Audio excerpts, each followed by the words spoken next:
किसान सभा 1918 के अंदर यूपी किसान सभा की स्थापना हुई।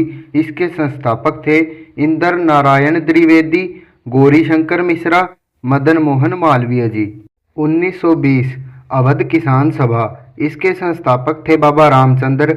यह महाराष्ट्र के निवासी थे लेकिन यूपी के अंदर सभा की स्थापना की। 1927 के अंदर बिहार किसान सभा की स्थापना हुई। इसके संस्थापक थे स्वामी सहजानंद सरस्वती। 1928 के अंदर आंध्र प्रदेश के अंदर आंध्र प्रांतीय किसान सभा की स्थापना हुई, जिसके संस्थापक थे एनजी रंगा। 1936 के अंदर अखिल भारतीय किसान सभा की स्थापना हुई। इसे किसान कांग्रेस के नाम से भी जाना जाता है। इसकी स्थापना लखनऊ में हुई।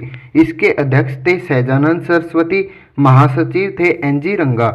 यहीं पर 1 सितंबर 1936 को किसान दिवस के रूप में मनाने के लिए निर्णय लिया गया। स्वतंत्रता के बाद विनोबा भावे ने भूदान आंदोलन चलाया 1951 के अंदर पिच्चमपल्ली आंध्र प्रदेश के अंदर, जिसके लिए विनोबा भावे जी को रमन मैग्सेसे अवार्ड मिला। मजदूर संघ 1918 के अंदर मद्रास मजदूर संघ की स्थापना वीपी वाडिया जी ने की। 1918 के अंदर ही Ahmedabad textile labour association ATLA की स्थापना महात्मा गांधी जी ने की। यहीं पर महात्मा गांधी ने ट्रस्टशिप का सिद्धांत दिया। 1920 के अंदर all India trade union Congress, जिसे AITUC के नाम से भी जाना जाता है, इसकी स्थापना की। NM जोशी इसके संस्थापक थे। महामंत्री दीवान चमन लाल थे। अध्यक्ष लाला लाजपत राय थे। उपाध्यक्ष जोसेफ बैटिस्टा थे।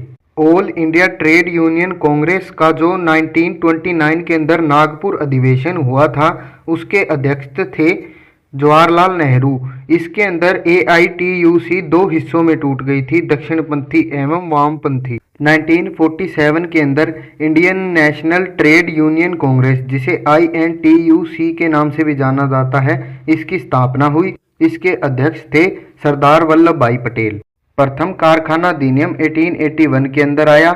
इसके अंदर लिखा था कि 7 वर्ष से कम उम्र के बच्चे कार्य नहीं कर सकते तथा जो 12 वर्ष से ऊपर की आयु के बच्चे हैं उनके लिए कुछ कार्यों की सीमा होगी। दूसरा कारखाना अधिनियम 1891 में आया। 9 वर्ष तक के बच्चों की उम्र के लिए कार्य की सीमा कर दी गई।